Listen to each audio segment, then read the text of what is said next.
That's good. Hi, this is Leora Alderson with Best Boomers and Beyond, and I'm here with a good friend, Joe Amoia. And Joe and I have known each other since about 2010. And Joe is one of these guys that has such a big heart, and which is a really good thing because his passion is helping people in their love life and helping people find the love of their life, and to keep it, basically. So Joe has a site named GPS for Love. And he and his wife, Natalie, who is sort of his systems person, they're such a great team, and you will not meet anyone with bigger hearts than they are. So really excited about having Joe on today to talk about dating, and in particular, dating for the baby boomer generation, for those who are single. So hi, Joe. It's so good to see you here. Well, Laura, thank you so much for those kind words. And as you know, the feelings are absolutely mutual. Yeah. Yeah, my husband and daughter, for instance, husband Coleman and daughter Devani, did a Tony Robbins event in New Jersey, which is where Joe and Natalie live, Unleash the Power Within. And so Joe and Natalie went as well, and they had done it before, and they sort of hosted and shepherded Coleman and Devani around, and they got them back to the airport, and it was just amazing. Their hospitality was fantastic. So can't wait to return the favor. We keep waiting for you to get down to North Carolina. Right now it's about good because we're going up to 65 degrees on this Saturday. Well, I'm going right now because we're in single digits and we've got about 2 feet of snow. So if I have to walk there, I'm coming. Yeah, okay, good. We've got a place for you.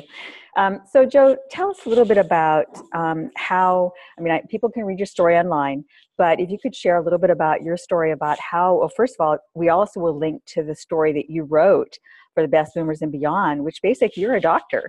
And yet you transitioned into your second career, your second half of life. And you're not quite a boomer. You're a little bit on the curve of that. You're a little bit younger, but we'll let you into the club. So tell us a little bit about, how you transitioned from being a doctor to being a love doctor. Sure. So let's say I'm a boomer wannabe. Yeah. So we'll leave it at that. Okay. Okay. So it really was, I think we're all kind of on this journey of, we all have special gifts and talents, and most of us, do what I call is the big American lie, is you go to school, you pick a career, a vocation, and that's what you're supposed to do with your life. You're supposed to get married, have kids, get the white picket fence, the dog, and then about halfway through, most people wake up and go, why am I still not happy? Yeah. And so that's kind of how it was for me. And I went to school, I was a chiropractor, and I practiced, and I had a great life from the outside, had a nice wife, nice house, kids, but there was something in me that never felt happy and fulfilled. I always felt like I was hitting up against the ceiling. So I thought it was, it was like all marketing. I should be making more. I should be doing more. And ultimately in my journey, I learned that the reason why I felt that way is because there was a part of me that felt I wasn't living my true purpose. So that put me on this journey. And ultimately I learned that for me, it was really helping others find love.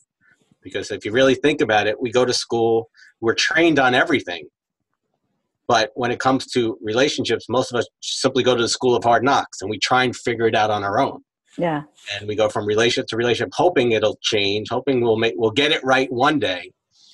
But unfortunately, according to the statistics that I've read, 85% of individuals will go to their deathbed never having the happy and fulfilling marriage or relationship that they really wanted. Doesn't mean that they won't get married. Doesn't mean they won't have relationships, but it won't be the relationship that they really want in their heart. And that's pretty sad. And I get it because I was there a long time ago. I was engaged 30 days away from getting married to Mrs. Wrong. And, it was really the only way to put it. And fortunately, we were able to pull the plug because I think both of us knew we were good people, but we were trying to make a square peg fit in a round hole. Mm-hmm. So as a result of that, I kind of did, a lot of what I call mirror time, saying, what happened? I thought I was a smart guy. I always made healthy choices and decisions, but for 3 years I stayed in a relationship where I was basically miserable. So that's kind of part of my journey, and that also led me to meet my wife, who we met online, which if anybody, I know there's a lot of people out there, online dating, I've done it, it's horrible, and I get it. And simply what I've learned is this: you've never learned how to do it right. Right. So, if you want, we can get into that, but it's simply, dating is like, going for a job interview. It's like, you've got to see, you got to get clear. What are you looking for? What are the criteria? If you're going to give a person a job, what is it that you absolutely positively must have? And when you're clear on that and you can make smart choices and decisions, it's really the process of dating in and of itself really isn't that difficult. Right. Yeah, it's such a good point. You made so many good points, and see if I touch back on a couple of those. I was thinking about this recently, and in fact, I wrote an article recently relative to finance and managing money. And most of us, go through as little math as we can get by with. At least I did, in school and high school, unless we're math intelligence, unless our intelligence is strong in math. And yet even then, of those of us who are pretty good at math, how many of us are still using, once we're adults, the calculus and the trigonometry and, even the algebra and geometry, although certainly there are more standard applications for those that I could imagine. And we spend all that time anguishing over it. And yet how many classes did we have on relationships or on money management? Right. And how to make money grow, how to make relationships grow. And yet those are two of the most important things for all of us in our life, not because we're focused on money when it comes to money as much as what money represents, which is freedom and the ability to live the life we want to live. And then, of course, in relationships, which is important to everybody all the time, Yes. of all kinds of relationships. So I think it's, and so often, you and I have talked about this a lot. We get to and discover a lot of times our avocations through the pain that we go through, birthing us to the other side of wonderful, to the other side of what's possible for us. And even, so I think that realizing your story, or being reminded that your story is not just about dating for single women for the best boomer kind of concept, but also, again, reinventing yourself the second half of your life by tapping into what's real for you. I loved your intro and talking about how so many of us do get caught up in life and really, I call it the seasons of life. Mm-hmm. So, we know that there are seasons of life. And so what happens, from around age 25 to 50, we're in the summer of our life, which is the busy time where the most foliage, the most, the less visibility essentially, because we're so busy doing the work and harvesting the garden and that sort of thing. And yet, the vision therefore is not as clear. And then come fall and we can suddenly see things more clearly in the fall of our life. Then we begin to say, wait a minute, and question things. And that's where you got to. And it hasn't been easy for you to take that leap to your passion. So everybody thinks I'm crazy. I mean, to give up a 20-year career in chiropractic to help others find love, like my family members think I'm nuts. Yeah. And I could understand it looking at it from the outside, how we've so ingrained. You went to school, you spent all that money, you practiced, you got a decent practice. But again, and that's why I think we all have this inner calling, God, higher self, spirit, whatever you want to call it. I respect anybody's ideal to say or call it whatever they want. But there's something within us that lets us know if we're headed in the right direction or we're not. Yes, definitely. And so you said that people think you're crazy for leaving that, profession of 20 years. And yet from where you stand now on the other side of leaping that, chasm, basically, you see that it would have been crazy to stay in something you didn't love for 20 more years or 10 more years or one more year, really. Right. And that there's a quote I read recently, maybe it was in Seth Godin's new book about It's Your Turn. And it's the concept that fear is freedom. Right. When we push through the fear to the other side, then suddenly we're free of that fear. Absolutely. So, and you've done that, and you wouldn't go back on it. Is it always easy? No. And do entrepreneurs often have fear every morning when we wake up? When everything's dependent on us and not someone else's schedule or agenda or job list? Yes, of course. But would you change it for anything? Oh, absolutely not. Yeah. I mean, one of my driving philosophies is I want to get to the end of my life knowing that I never have any regrets. Yeah. And I know if I would have stayed in that, and I've seen I live in New Jersey, right outside of New York City, about 20 minutes. So a lot of people here, about 75-80% commute into the city. And it would take them a good hour and a half each way. So you're talking 2 to 3 hours a day. And so many of them actually hate it. Yeah. And they hate the stress of commuting. They hate how much it's taking away from their families. But yet they feel that's what they have to do. Right. And, I get it because I was there. That's, what I went to school. This is how I provide for my family. It's how I drive my new BMW. And all those things are cool. But if it's taking away your inner joy, your inner happiness, you kind of look in the mirror and say, wait, maybe there's a better way. Right. Well, that's such a good point. And that connects back to relationships as well, doesn't it? It's sort of like, okay, so if you're in a relationship that's not working as you were, fortunately getting out before you actually tied the knots, the proverbial knot, and yet you've also seen people who have gone through divorce or who are divorced, who decided that it wasn't working out and, they didn't need to stay in what was miserable. Right. And so you're part of your role, I think, in a lot, because so about what percentage of people do you coach with and of your audience would you say are divorced versus just still single? I'd say it's probably about a little around 50% somewhere, maybe 60. Most of our market is, anywhere from 35 to 55, 60. Our market is basically those individuals who are looking for a really solid relationship. They've had relationships, they've been married, and they're at that point, I don't want another one of those. I'd rather be single than get into it. I call them the toilet bowl relationships. Those are the ones that make you feel like crap. Yeah. Yeah. And so it's like, I'd rather be in a good, solid relationship than enter another one of those. Yeah. And so that's really, how do you, it's simply a result. How do you make it happen? Yeah. There's something you need to learn. There's something you need to do a little differently. Right. And that's part of the challenge. We've never been taught. Right. And so for, some of the 35 somethings, for instance, those who are younger, perhaps, or whatever age and have never been married, a lot of times it's because, so there may not be divorce, but they sort of divorced many relationships. In other words, they've left or closed off or have what they would consider many failed relationships. And you do so much writing and such, you have such insight into this topic. So it's sort of like where to start first, because I'm looking right now at my inbox list of messages from you, which people can find as blog articles on your site, gpsforlove.com, which of course we will link to. So the one you just sent out today is titled, "What is your definition of love?"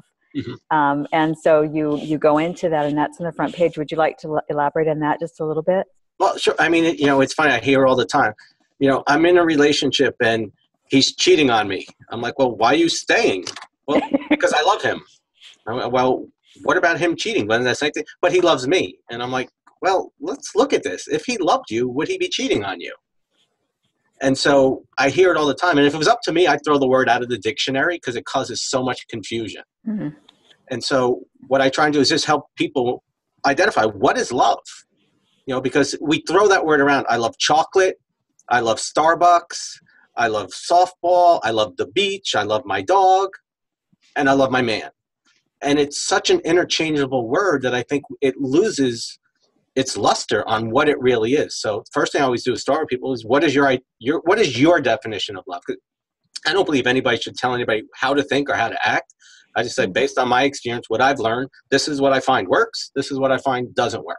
Mm-hmm. So being clear on what love is will help you in the beginning. So I've come up with a definition that works for me. It works for my wife. And that is, love is an experience where two individuals respect, honor, and enjoy each other in such a way that they grow as individuals and as a couple. Yeah. So, because love to me is an experience. I don't care what you feel. If you're not experiencing the joy in your heart consistently that you want, then why be in it? It's like, I believe in a creator that says you deserve to be happy. You deserve to be blessed. You don't deserve to be with someone who's cheating on you. And if you choose to stay, it's not love. It's your fear. It's your insecurity. You might want to look at that. Yeah, definitely. So you kind of start off with the experience, and then, and I see this all the time. You've got to honor and respect you. You've talked about relationships. I believe everything in life comes down to relationships. Whether it's an intimate relationship, it's a business relationship, it's a familial relationship, it's a friendly relationship, it's a social, it all comes down to relationships. So the problem is we're not really, as you said, we're not taught how to have good, healthy relationships. Right. So you've got to honor and respect each other because there's two people in a relationship. My relationship with my wife, it's not just about me. I can't do what I want, when I want, how I want, without considering how that's going to affect my wife, and vice versa. Are we perfect all the time? Hell no. we make mistakes all the time. But we have such a good relationship, we can communicate without blaming each other, without making each other wrong, but to say, hey, you know what, when you did that, this is how I felt. And then the other person says, you know what, that wasn't my intention. This is where I was coming from. We clean it up and move on. Right. So you've got to honor and respect each other. Go ahead. You've got to enjoy each other. To me, that's what it all comes down. If you can't enjoy being with this person, why be with them? Right. I see it all the time. I love him, but I can't stand him. Yes. I'm just like, well, you don't think there's a guy on the face of the earth that you can enjoy being with, who will honor you and respect you? And then it's about working together. Yeah. It's about, there's this thing called life that happens. My wife and I have been through a tremendous amount of stuff in the 15 years we've been together. Two of our kids have been premature. We made bad financial investments that brought us literally on the verge of bankruptcy. Dental stuff, $85,000 in dental bills when, practice was crashing, and, all this stuff happened. And again, not that we're any different than, this is life. Yeah. And when you have a good, solid relationship, that stuff actually brings you together. It actually makes you closer. But if you don't have that relationship, I say it's like cracks on the ice. It starts to get deeper and wider until ultimately something happens and you fall in and you drown. Right. It reminds me of these stories you hear or see of, it might be in the movies, it might be based on real life, where there's a tragedy in the family, like maybe the loss of a child or the loss of money, like you said. And instead of pulling together, it rends them apart. And that's always sad, because at a time when both people are hurting and both people are needing each other most, then that's where they split apart. So one of the things I'm hearing from you is essentially one of the cornerstones of a good relationship is good communication. Oh, absolutely. 100%. It's like a house. That is the foundation. If you can't communicate, you're not going to get through anything else. Yeah, definitely. So Joe, do you have any sense of what percentage of your clients and audience that, visit your blog regularly might be baby boomers, so basically age 50 to 69? I say again, it's right up there, probably about the 50%. Okay. So is there anything different going on with baby boomers, single baby boomers dating at this point than younger folks, than the younger generations? And I know you mentioned there could be a difference in online and offline. But let's start with the generations first. Absolutely. And one of the biggest things I notice is, especially because I work primarily with women, I do work with men, but my audience is about 90% women.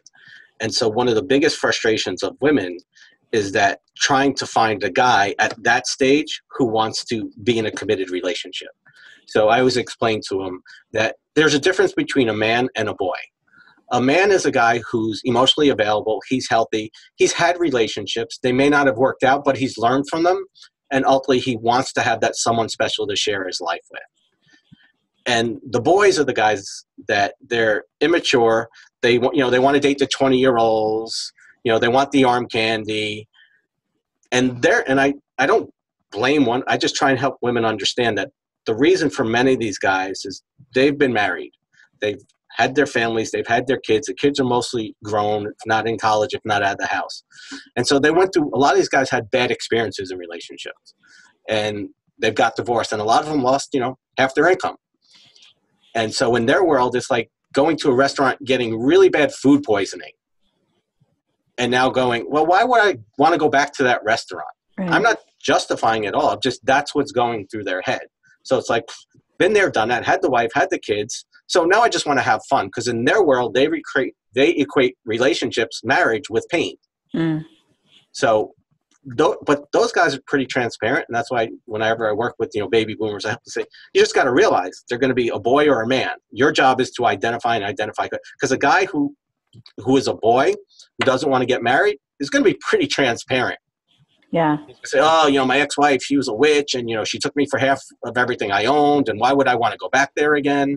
So he's telling you, and here's one of the inherent challenges, because, but if I just love him, if he just sees how great I am, he's going to change his mind. No, he's not. Yeah. He's not. Run like Roadrunner, beep, beep, and make a trail of dust and get out while you can. Right. So here's the thing, it gets back to, you're talking about 90% of your clients are women. Because we know that males are the proverbial ones who do not ask for directions. And so that includes seeking help, counseling, self-development, and that sort of thing. You and I have been to a lot of events and conferences, both business as well as self-development. And we know that business events, there's a large ratio, probably a larger ratio of men, typically, maybe 70 to 80%. And then, although that's shifting, and then in self-development work programs, though, it's still very high ratio of women, maybe even 90%, back to your audience compared to men. And it's a challenge, because then you see, therefore, a lot of middle-aged single women, who have a lot to offer. And that there are men out there who are single and alone and who have a lot to offer, and that together they could do and be so much more. So, how do you, have you in your experience had any opportunities to work with the boy man Mm-hmm. who was willing, who was making that transition to saying, oh, it can be different? Right. Most of the guys that I do work with are either married and they've lost that communication and they've started to drift apart because there's a certain pattern that they go through. And then it's the younger guys who are almost in the role of a woman. I'm tired because I'm finding the women who, you've got to have the perfect biceps and you've got to have perfect teeth and perfect hair. And so they're frustrated because women won't give them the time because they feel the women are too picky. So how do they find that good, solid woman who's emotionally available and willing to give a good guy a chance? Right. So those are, tend to be the male demographic that I tend to work with. Yeah. Okay. So, and have you, so, me, I like to make things work out. So have you been able to play matchmaker yet? Yes. Oh, awesome. Yeah. I mean, and I don't do, because the work that I primarily do is helping people understand who you need to be to attract the person that you're ultimately looking for. Because we live in a world that, well, what do I need to do? How do I wear my hair? What dress do I have? What do I say?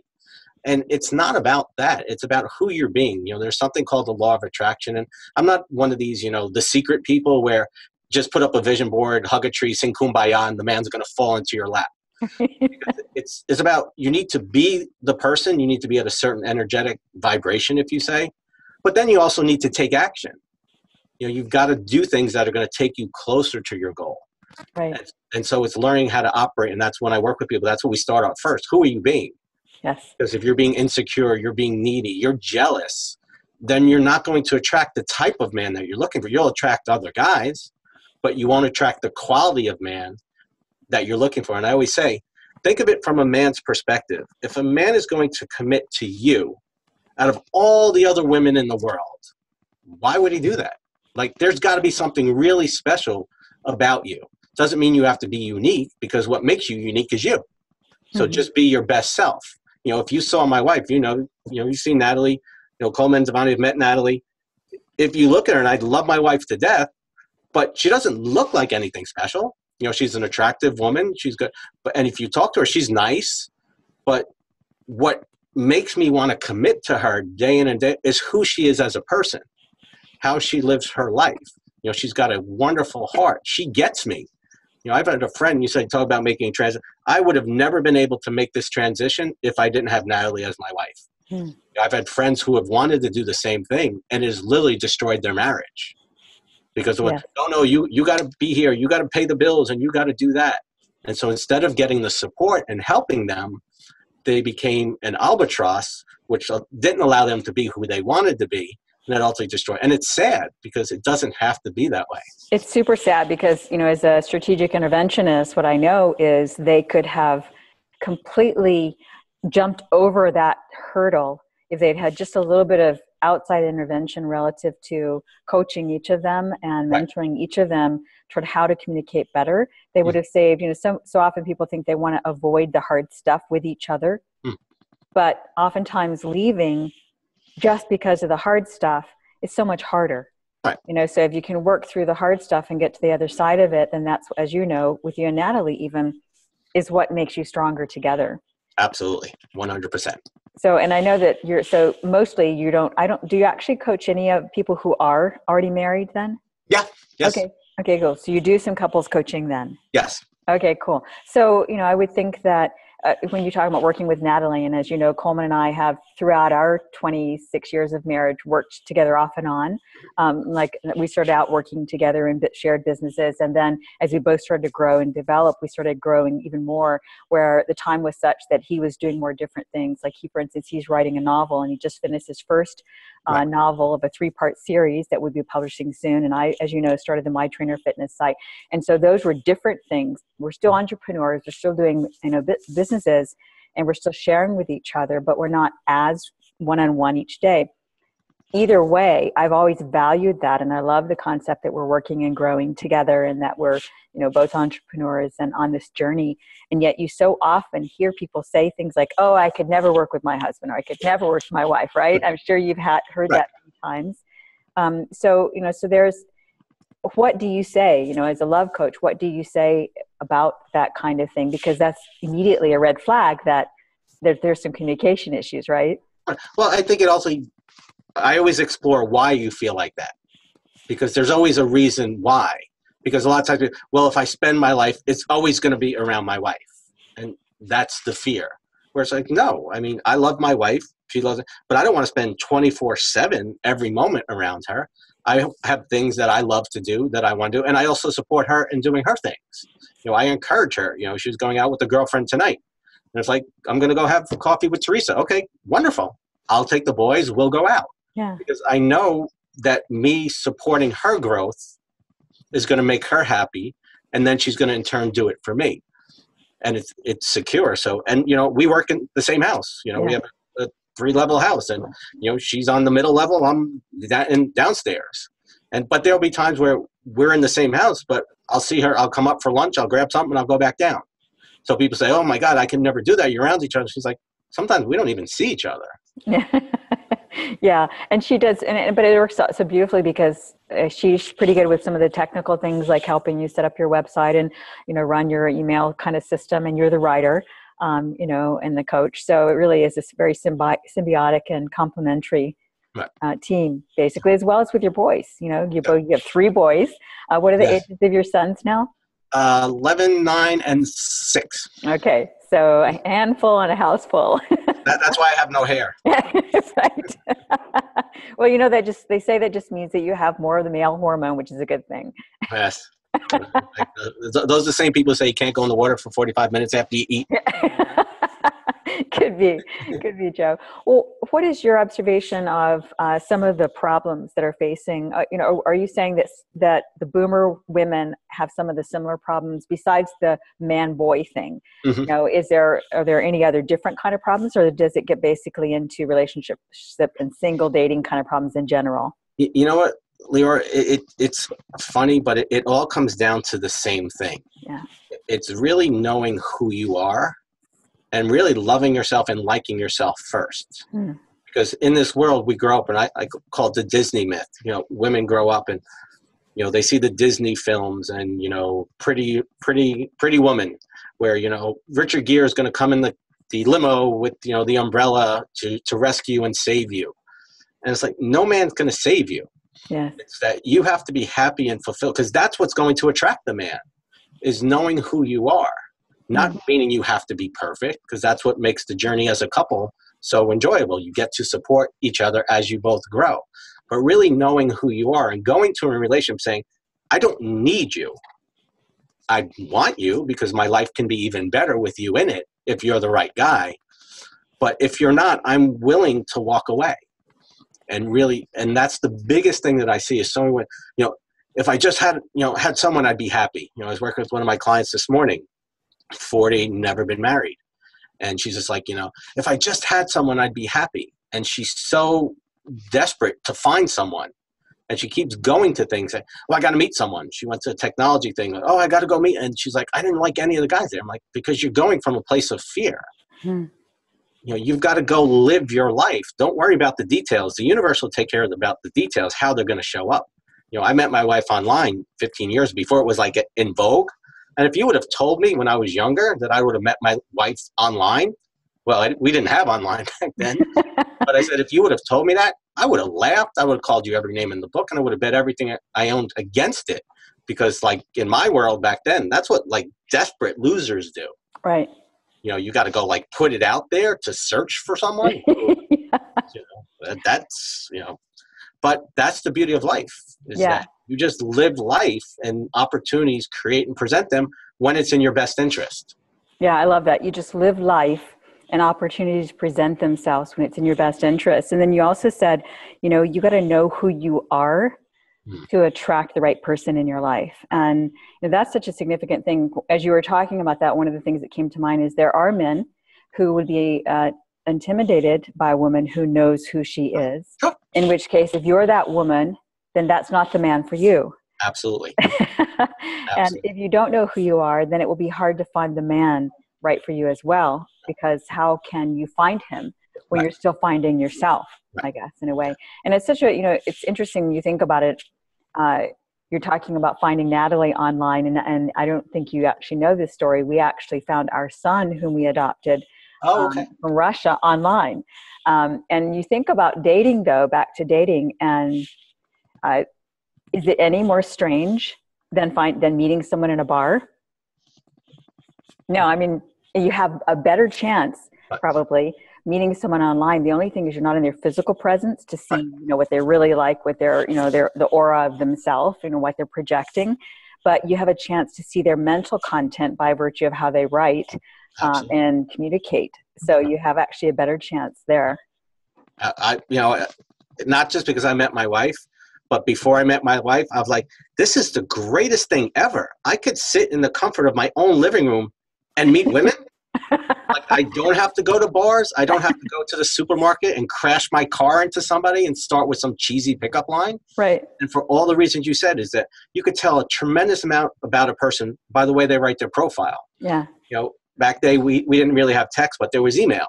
And so we'd email back and forth, and you could tell a lot by how a person responds. Yes. You talk to them on the phone, and you can talk to them and interview them, not interrogate them, but to see, who is this person? What are they looking for? Where do they want to go? Do they have goals? Do they have aspirations? Do they have dreams? Or is this just someone who's just looking to get married? Yes. Just looking for some guy to be the excuse to walk her down the aisle so she can wear the white dress and think she's going to live happily ever after. And so I think it's the greatest thing out there. But again, you've got to learn how to do it right. And unfortunately, a lot of women and men do the same thing. I just got to find the one. Mm-hmm. And they're so desperate to find the one instead of really getting clear. How will I know if it's the one? Yeah. How will I recognize and identify? And how will I be confident that this person is going to give me the relationship that I really want? So you're speaking of that. I often wonder about life in big cities like New York City, New Jersey, where you are.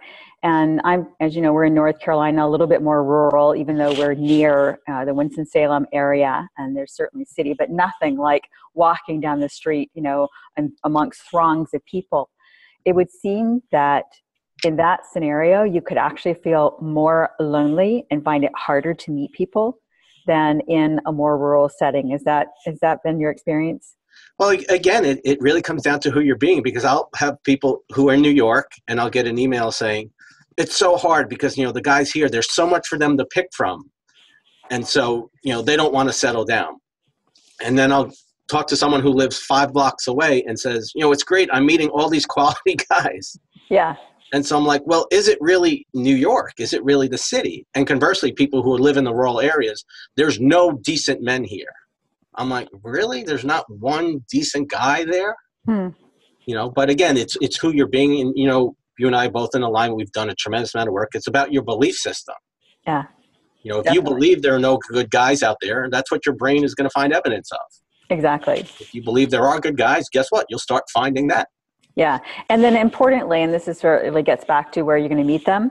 And it's by living your life and doing the kind of things that you want to do in your life. And I think that perhaps, and this is one of the challenges for the boomer generation, we were basically the first generation to grow up entirely on TV.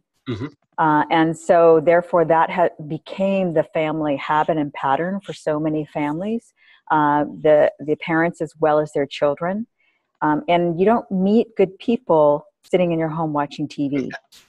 And nor do you basically enrich your quality of life, right? And certainly your relationships. So similarly, like some of the people who've gotten divorced, it may be that they grew up night after night, watching TV together, and then you still don't really know each other because there's less interaction. Right.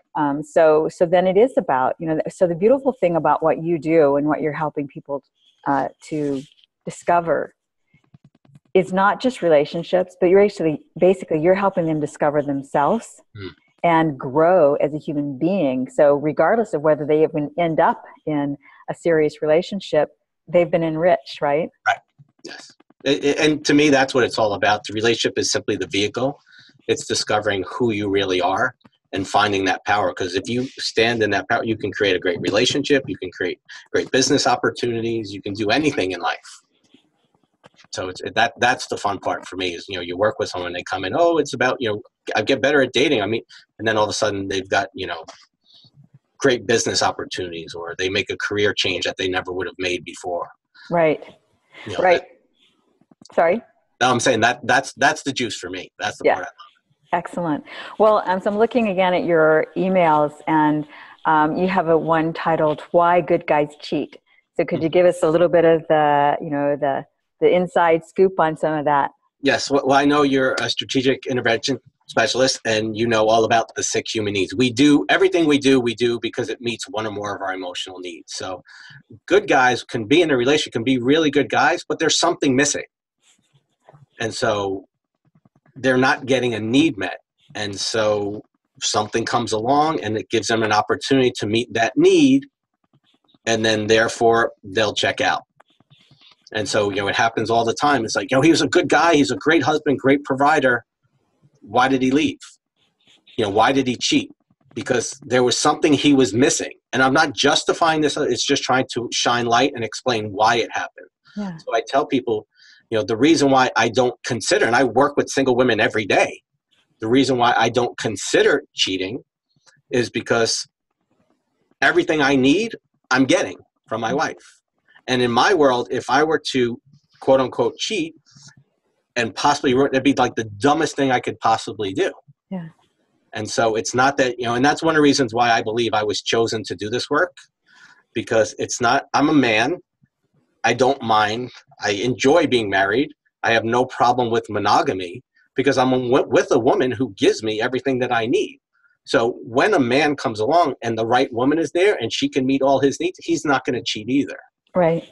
But there's always a reason for everything. Right. But there's a reason why, and it's easy to blame.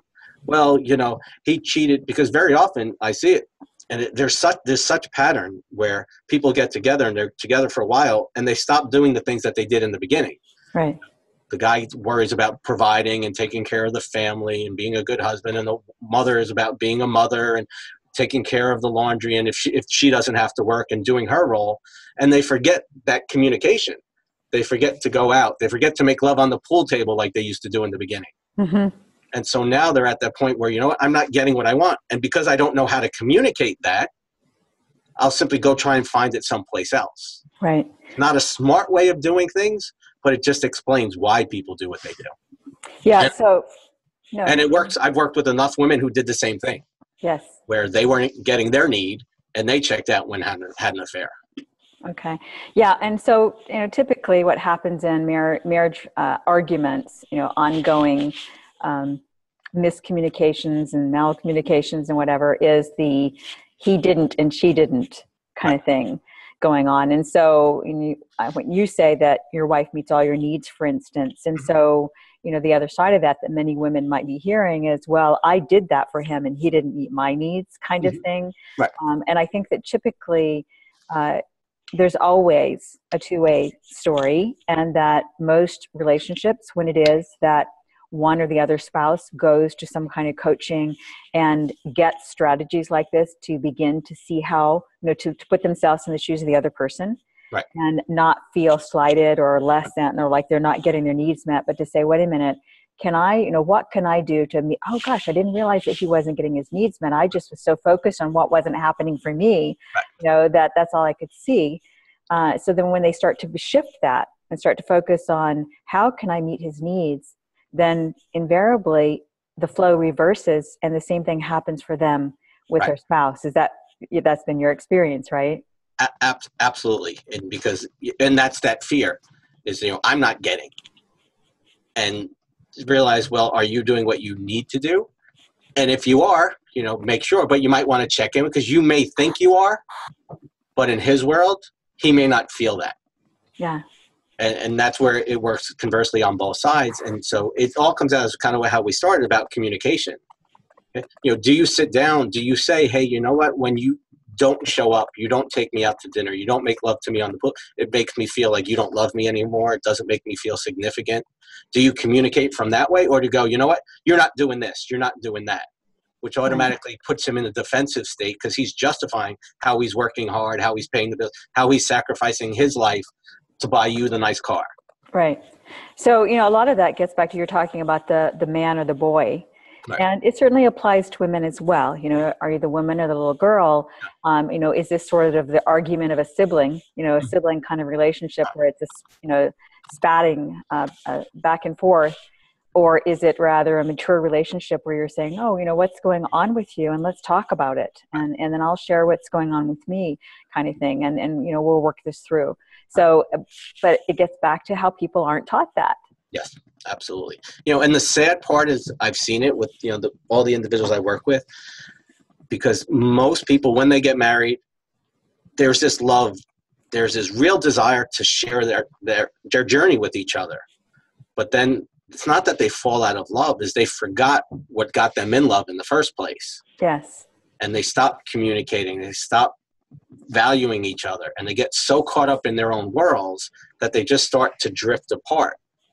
And it's not that difficult to get back on track, but you've got to have the skills. And that's why working, with a strategic interventionist is so important, because someone who can help you understand what you're doing wrong. It's just you don't know that you're doing it wrong. So how can you fix something if you don't know what you're doing wrong? Yeah, we're so used to, and I've said this before in other interviews, because it's been such a striking thing for me to realize that we're so used to seeing other people and therefore casting whatever is happening in our life as onto the other person or the other scenario. Whereas we're not so used to seeing ourselves in context of a situation. So for instance, some of the parents that you see yelling at their kids in the store or speaking to their kids in a certain way, including ourselves, when if we were to hear ourselves as others hear us, chances are we would shift, our tone, what we're saying, how we're saying it. And because I realized how caustic that sounded when we didn't really intend to, or how we would feel if someone were speaking to us that way. Right. So I think it's, again, the context is that we're so used to hearing what's coming back to us. And it really takes a lot of self-awareness and willingness to grow in self-awareness to begin to see, wait a minute, how did that sound to them? And how are they feeling? Yeah, absolutely. So, Joe, I'm looking at one of your other emails. It's titled, Want to Break Your Pattern of Attracting Emotionally Unavailable Guys. Mm-hmm. What's with that? Can you give us the scoop on it? Well, again, there's a reason why things happen. So whenever I start communicating or talking to people, it's always about, if there's a pattern there, there's a reason why it's there. So, I know you talk about fitness.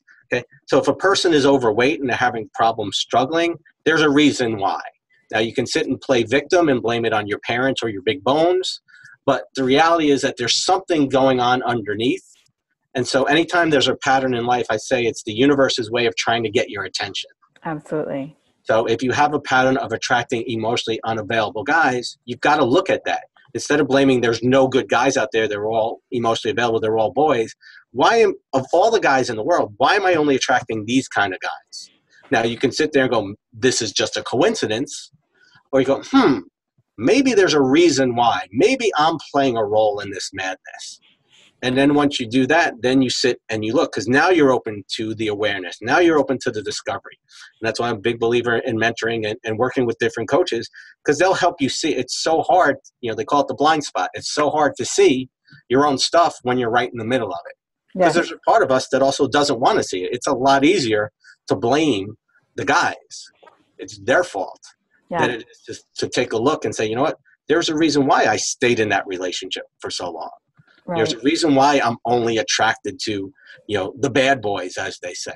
Because, those guys are really fun and exciting, and the chemistry is amazing. Great. Not really good marriage partners. Right. So if you want to have some fun, get your stilettos and your fishnet and have fun, knock yourself out.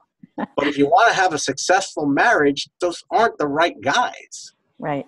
So there's always, you look at the pattern to help get some clarity on what could potentially be the cause. And so do you see in your coaching any kind of theme that tends to run through women like that? I see every theme imaginable, I see. But again, this all comes down to knowing who you are. When you operate from that space, you know who you are. You know you're important. You know you matter. And it's different between saying it and owning it. Yeah. And so when you live from that space in your choices and decisions, you're on a date and you're just like, he's a nice guy, but it's clear he's not the right guy for me. I've got to move on. When you can do that, that's when you're ready for a relationship. But unfortunately, I find that it all comes down to what I call the wounded child. that within all of us, there's a part of us that goes way back into our childhood who didn't get the love that we wanted, didn't get the attention of, that feels we're not good enough, we don't matter. And so we create these patterns of behavior that become automatic for us. And just because really the interesting thing is that on some level it meets in a need. Right. So there's a payoff to it. So no matter how logically inept it sounds, the truth is on some level it's actually working for you. So a lot of times I'll work with women who are victims. They want to blame everybody and everything. They want to blame their ex-husband instead of saying, well, they chose to stay in that relationship for years, or they chose to pick the wrong guy for the wrong reasons. And so as a result of stepping back, it's like, oh, wow, now I see what I did wrong. And now that I see what I did wrong, I can learn what to do differently, what to do right. What has been some of your most successful strategies that you shared with them to help them turn around, those who have the sort of the victim mindset? Because it can be one of the most challenging mindsets to work with. Mm-hmm. I'm sure you've had the clients where no matter the circumstance or the situation, and then no matter the solution offered, then there's always the next one and the next one and the next one. The next explanation or the next situation that is different, and it's not working out because there's always the next victimization waiting to, or victimizer waiting to happen, whether it's in relationships or family or bosses or whatever. So what have you seen has been sort of like, as coaches, I know that we work just like you work with in your clients, whether it's victim or dating or whatever. The most rewarding thing is when we see sort of that light bulb moment. It's like they make it to that next level, of awareness about those patterns so that they can get out of them. Right. So what is it that you've seen has been most helpful, or have you seen any sort of underlying commonality with those that have been able to step back and go, oh, I get it now, and I don't have to keep doing that? Yeah. I don't know if there's a commonality versus, I think the biggest thing is the willingness to be open, is to really to go in and say, okay, I'm willing to look at this honestly. And if I'm contributing to that, I'm willing to take responsibility for my role. That's the biggest thing, because as you say, those people, because if you're committed to blaming, you're convicted to projecting onto others. That's what you do. You're going to keep doing that. And that's why I always try and be clear with someone from the beginning, because if you're not ready, you want to blame everybody. I respect that. But, one of the beauties of being, a New York Italian guy is I'm a pretty straight shooter. So, I tell people, look, if you want to do it your way, knock yourself out. But don't expect things to change. Yeah. Einstein's definition of insanity is doing the same thing over and over again, expecting different results. Okay, wonderful. Or you might want to open yourself up to a different way. Yeah. And that, to me, that's what it all comes to. Just start opening up. And because then as you live your journey, you'll see, are you really open? Is there a part of you that doesn't want to open up? Is there a part of you that's afraid of getting hurt? The answers are always there. As you know, you just need to know where to look and how to find them. Yes. That's the easy part. I always say the most challenging part is finding someone who's really open, because sometimes you got to face stuff that scares the heck out of you. Yes. And, what I always say is that what's more scary, facing something that might make you cry and make you a little uncomfortable, or not facing it and dealing with the negative ramifications of that for the next 30, 40, 50 years. Absolutely. Yeah. Back to your decision to take the leap to your new career or your new passion for life. Definitely. Jumping those chasms are never comfortable. Mm-hmm. But getting to the other side of what's possible for us is always worth it. Absolutely. Even if things don't work out right away, it's like, do you want to go back? No, I don't want to, because I'm growing, and that's the definition of life, really, is growth. Yeah. And that's something I see so often, is like, we have this mindset of how it should be. I should have met a guy by here, or, I should have married him, we should have lived happily ever after. And it's like, it should go according to our plan. The old expression, man makes plans and God's laughs. Yeah. It's like, and I've learned that a long time ago. I had this plan. I was going to go to college. I was going to, go to chiropractic school. I was going to open my practice. I was going to get married and live happily ever after. Right. And I think it was like, I didn't even open my practice yet and realize that plan wasn't going to work. Yeah. So you just open up to it and ultimately realize that it always does work out. And so if you can get to that place and know it, then it's easier to sit back and say, okay, well, what can I do now to take me one step closer to feeling the way I want to feel? Because ultimately, that's why we're chasing a relationship. We want a relationship because how it's going to make us feel. Right. That's So, awesome. I want to definitely quote that. What can I do now to take me one step closer to how I want to feel? That's right. Yeah, that's a really good one. So Joe, we want to take you over to the My Trainer Fitness site, to our sister site to Best Boomers, in a minute. But I'm going to ask you one more question from your headlines if I could. You have such great headlines. It definitely makes people want to open them and read them. And I'm glad you have that gift, because what you have to say in your writing and what you have to share with people is, like I said earlier, profound and poignant and life transformative. It's not just about dating even. But here's one: 3 signs a guy is committed to your growth. So that would be a good one. What are those 3 signs? Do you remember? I may be pulling it from something you've written too far back. I'm trying to say, when was that?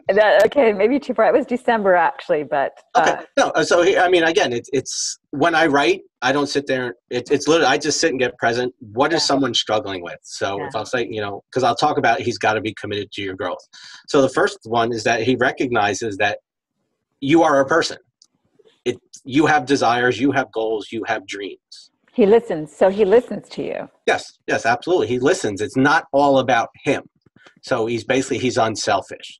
The second is he realizes that ultimately, by supporting you, he's going to be happier. It's something that, I tell people, there's an expression, happy wife, happy husband. I go, no. It's deeper than that. Yeah. Happy wife, happy husband. Unhappy wife, miserable husband. Yeah. Yeah. So I don't want to be miserable. So I make my wife happy so that ultimately I can be happy. Because again, that's the feeling that I'm going for. And the third one is that he learns to communicate and learns to put his needs on the back burner. It's this big one is that, guys are all selfish. It's only about them. It's you, and the woman has to do only for them. Again, those are the boys. And so the guy realizes that, you know what, I've got to support you, because ultimately it's going to be in my best interest. You said Natalie, is a tech person, and there was our youngest son, Michael, about 5 years ago, was a baby, and she wanted to take a seminar. It was a 5-day seminar, to learn about how building websites and things like that. And I knew it was like, when we went to, she's like, I got to do this. And she's like, but, she went into, but how can I do this? It's 5 days. I'm a mother. I can't leave the kids. And I was like, do you want to do this? Yeah. I was like, we'll make it happen. Go do it. And she went and did it. And she we were having a conversation the other day, and she's like, remember we had that talk, we were at the seminar, and she's like, there was something in me that knew I had to do it. And I'm like, good. And that's why I supported her, because I want her to grow, because the more she grows, the happier she's going to be. And then ultimately that's going to come back around to me.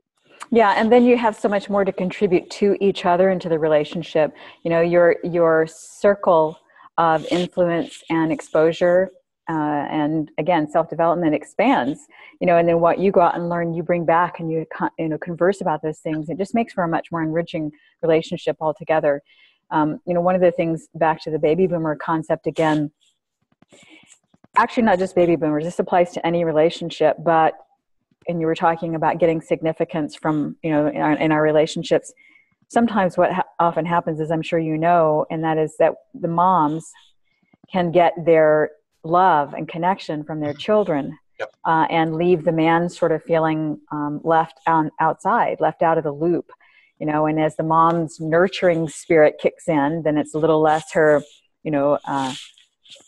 stiletto spirit, I guess you could say. And so then, that creates sort of that. So her need for that may be met more and his not. So I think that that's definitely something to consider. And the other side of that, though, is so many women, I think, and men as well, will let themselves go and not attend to their own physical fitness and their own, sense of self-respect, and their sense of worth is diminished.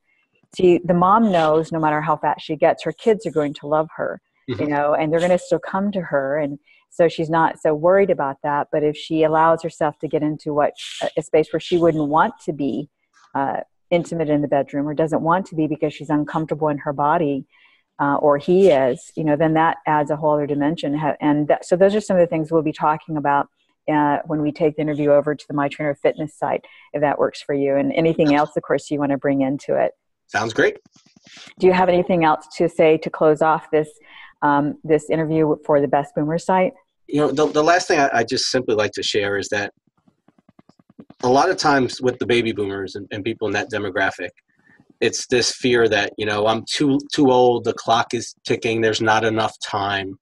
And I understand that, but there's always, I would say the only time there's not enough time is when they're putting you in the ground. Yeah. Yes. And so you're not defined by your past. The future is full of possibilities.